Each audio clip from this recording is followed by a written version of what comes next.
বাংলাদেশের মুসলমানদের কপালে জুতার বাড়ি। বড় আফসোস, আফসোস নিয়ে বলতে হয়। সোশ্যাল মিডিয়া সেদিন দেখলাম আপনার যেদিন ফিফা বিশ্বকাপ ফাইনাল খেলা হয়, কি খেলা হয়? ফাইনাল খেলা। যেদিন ফাইনাল খেলা হবে ওই দিন তো রাত 1টার সময় খেলা, ঠিক কিনা? তা ভুল বলতেছি? খেলা যেদিন খেলা শুরু হবে বাবা, এই দিন ওই রাত্রিতে আমাদের মাদ্রাসার ছেলেমেয়েগুলো পরীক্ষার পড়া করতেছে। যখন রাত 10টা পর্যন্ত, 10:30 পর্যন্ত রুমের ভিতরে পড়ার নিয়ম, 10:30 বাজলে বাতি অফ করে দিতে হবে। যার যার যেটা কাজ সেটা করবে। যদি পড়ার ইচ্ছা হয় বাইরে মসজিদে গিয়ে পড়বে, আর যদি ইচ্ছা না হয় ঘুমায় পড়বা, কোনো বাধা নেই। তো বাস 10:30 বাইরে গেছে, আমরা সকল ছাত্র ভাই মসজিদের মধ্যে পড়ার জন্য আইছি। তো হঠাৎ করে দেখি বক্সের আওয়াজ, ওই থেকে বক্সের আওয়াজ আসে। দেখি মসজিদে, যেখানে মসজিদ ঠিক ওই জায়গাতেই এক হতভাগার দোকান, এ বেটায় করে আর্জেন্টিনা, কিনা আর্জেন্টিনা। তো বক্স বাজাইতেছে। আচ্ছা ভালো কথা, তুমি বাজাও, নিষেধ আমরা করতেছি না। বাংলাদেশে ওইরকম পরিবেশ নাই, নিষেধ করতে গেলেই বড় সমস্যা। তো এইবার বক্সটা কি করছে, মাদ্রাসার মসজিদের দিকে ঘুরায় দিছে।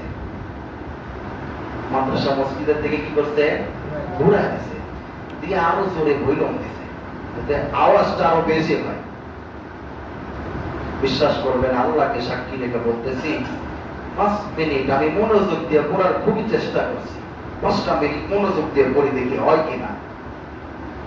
5 মিনিট পরে যখন আর পারলাম না, মসজিদের সামনে আপনার বাহির দিক দিয়ে সিমেন্টের আকারে কালেমা আঁকানো আছে। তো ওইখানে মসজিদের সামনে বারান্দার মতো আছে, একটু বুঝছেন, বারান্দার মতো এরকম জায়গায় গেট আছে, বারান্দার মতো আছে। তো ওইখানে যায় ডাক দিলে শুনতে পায় নিচ থেকে। আমি উঠে গেলাম, ওইখানে যাইয়া কালেমার মধ্যে মাথাটা একটু ঢোকায় দিলাম, দিয়ে মাথাটা একটু বাহির দিকে বাইর করে বললাম, এ ভাই, শুনে না। ওই মুহূর্তে দেখলাম একজন আর্জেন্টিনার জার্সি পরে আসতেছে, কাম হয়েছে। তখন আমি মাথাটা আরেকবার বাহির করে দিয়ে বলে, আর্জেন্টিনা ডাক দিছি। তখন হ্যাঁ হুজুর কি বলতেছেন বলেন। তখন আমি বললাম, ভাই আমাদের মাদ্রাসায় কালকে পরীক্ষা, ছাত্ররা পড়ালেখা করতেছে, আমরা পড়ালেখা করতে পারতেছি না। যদি একটু আওয়াজটা কমায়, মাইকের আওয়াজ, মাইকের সাউন্ডটা যদি ওই দিকে দেন, মাইকটা ঘুরা দেন, তাহলে আমাদের জন্য একটু সুবিধা হয়। বলাও সারা, মাইক বন্ধ হয়েছে, আলহামদুলিল্লাহ, মন থেকে দোয়া আসতো, যাক মানবতা আছে ভিতরে, যদি ইহুদিদের দল করে। বিশ্বাস করবেন না ভাই, 5 মিনিটের মাথায় যেই জোরে বাজাইতেছিল প্রথমে, তার চাইতে 3 ডবল জোরে শুরু করছে, 3 ডবল জোরে শুরু করছে। তুমি চিন্তা করলাম আরেকবার যা বলবো, উঠে গেছি আরেকবার বলার জন্য, যা দেখি মাইকের আশপাশে কেউ নেই। বাট এমন জায়গায় আত্মগোপন করছে যাতে আমরা দায়িত্বও তাদেরকে না পাই। মাদ্রাসা তো তালা বন্ধ করা, গেটে তালা দেওয়া, বাইরে হইতে চাইলেও পারবো না। যাক, রাগই হই, রাগবাগ করে মসজিদের মধ্যে কিছু টাইম করতে চাইলাম, কিন্তু পারলাম না। আল্লাহকে সাক্ষী রেখে বলতেছি, কিতাবটা সামনে নিয়ে ওই দিন আল্লাহকে বলছিলাম, আল্লাহ তুমি আমার মনের খবর জানো, এই দুনিয়ার কারো জানার দরকার নাই। আমি বলতেছি না এমনটা, ওর বিরোধী দল যেটা আছে ওইটা যদি জিতে যায় কিংবা হেরে যায় আমি খুশি হব, কিংবা জিতলে আমি খুশি হব। বিষয়টা এমন না, আল্লাহ তুমি আমার মনের খবর জানো। তাই আমি দোয়া করতেছি, যদি এই আর্জেন্টিনা নামক ইহুদির বাচ্চারা যদি জিতে যায়, তাহলে এই বাংলার জমিনে এত পরিমাণ গুনাহ হবে আমাদের কল্পনাও করা ছিল না। যদি জিতত, তাহলে যারা রাত্রিবেলা 1টা 2টার সময় আমার মা বোনেরা খেলা দেখার জন্য গেছে, খুব ভালো মানুষ, তাই না? যাইয়া খুশির ঠেলা একজন যুবকের কাছে তার সতীত্ব দিয়া দিত, তার দেহটা দিয়ে দিত রাতের জন্য, বলতো আজকে রাতের জন্য আমার দেহ তোমার, কারণ আমার দল জিতা গেছে, আমার দল জিতা গেছে। আল্লাহকে ভালো করে বললাম, আল্লাহ এরকম হইতে পারে, আমার মনের ভিতরে ধারণা হয়, আল্লাহ তুমি এই দলটারে তুমি হারাইলে আমি বড় খুশি হব। যদি দলটাকে হারাও, এ বাংলাদেশে অত গুনার কাজ হবে না, অত গুনার কাজ হবে না। বাস রুমে গেছি, মনের ভিতরে রাগ, করতে পারলাম না, কালকে পরীক্ষা, কি পরীক্ষা দিই, ঘুমাইতেছি, ঘুম আসে না। আল্লাহকে বারবার একটা কথাই বলি, আল্লাহ তুমি কিন্তু আমার মনের খবর জানো। এ বলে ঘুমায় গেছি। সকালবেলা ঘুম থেকে উঠা আমার বেডের পাশে আরেকজন আছে, দোস্ত আলহামদুলিল্লাহ বলো। আমি কে, কি হইছে? দোস্ত আর সে। আমি কে? ভাই আর্জেন্টিনা। আমি কই আলহামদুলিল্লাহ। বল না আলহামদুলিল্লাহ। আর একটু জোরে বলেন, আরো জোরে বলেন আলহামদুলিল্লাহ। এই কথা শুনি না ভাই, আমার মনের ভিতরে এত পরিমাণ খুশি লাগছে। তার কারণ হলো একটা, এই বদমাইশ গুলা যদি জিততো। ভাই আপনারা জানেন আর্জেন্টিনা কোন দেশ? আর্জেন্টিনা। এই সেদিন সোশ্যাল মিডিয়ার ভিতরে দেখলাম এক যুবকরে সাংবাদিক প্রশ্ন করতেছে, মেসি তোমার কি? আব্বা।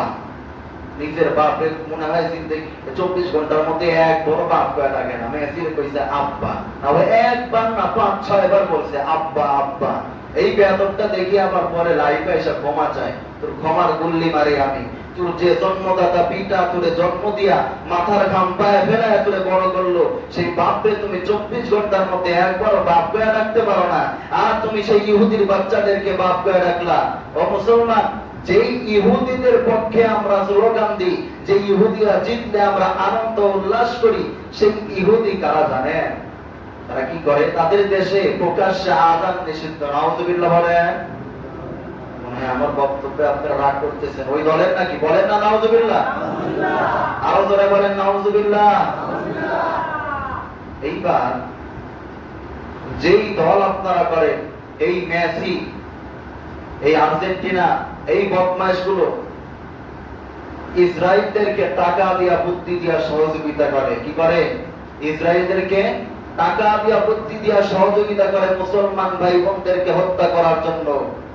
আরে মিয়া, এই দেখলাম ফাইনাল খেলা হারার পরে আমার যুবক যুবতীর বোনেরা দেখি সোশ্যাল মিডিয়ার সামনে দেখি কান্না করতেছে, চোখের পানি আর নাকের পানি এক হয়ে গেছে। মুসলমান, তোমার তো কান্না করা উচিত ছিল সেই মাসলুম জাতির জন্য। তোমার তো কান্না করা উচিত ছিল সেই মুসলমান ভাই বোনদের জন্য, সেই ফিলিস্তিনের ভাই বোনদের জন্য। তোমার তো কান্না করা উচিত ছিল তোমার জাতি ভাইদের জন্য। তোমার কপালে জুতার বাড়ি। আফসোস মুসলমান, আজকে বড় কষ্ট লাগে। আজকে মুসলমানের সন্তান হইয়া আমি আপনি রাত 12টা-1টা পর্যন্ত খেলা দেখি। আল্লাহ যদি বলে বান্দা খেলা দেখছো ভালো কথা, আমার জন্য কয়দিন তুমি জাগ্রত হইছো? বলো, কি জবাব দিবেন? বলে কি জবাব দিবেন? বলে আল্লাহ বলেছেন, হে বান্দারা, আমি আল্লাহকে ভয় করো, মুসলিম না হইয়া মৃত্যুবরণ করিও না। মুসলমান হইতে পারছি আমরা? মাথার মধ্যে টুপি, গায়ের মধ্যে জুব্বা লাগাইলে কি মুসলমান হওয়া যায়? এত সোজা? বলেন, জান্নাত কামাই করা এত সোজা? কই? আল্লাহ যদি প্রশ্ন করে, বান্দা আমার নবীর জন্য, আমার নবী যে উহুদের ময়দানে দান মোবারক শহীদ করেছিলেন, এই ঘটনা শুনে কয়দিন তুমি, কয় রাত্রি জাগরণ করে কান্না করছো? কয় রাত্রি তুমি মন খারাপ করেছিল? বলো, কয় রাত্রি তুমি জাগরণ করেছো কষ্টে ব্যথিত হয়ে? বলো, বলতে পারবেন? জবাব দিতে পারবেন? আল্লাহর কাছে কোনো মুখ খুলতে পারবেন? আজকে মুসলমান জাতি হিসাবে আমরা লজ্জিত। আসলে আমরা নিজেদের পরিচয় ভুলে যাওয়ার কারণে এই ইহুদি নাসারা যারা আছে, আমার আপনার চোখের উপরে চোখ তুলে কথা বলেন।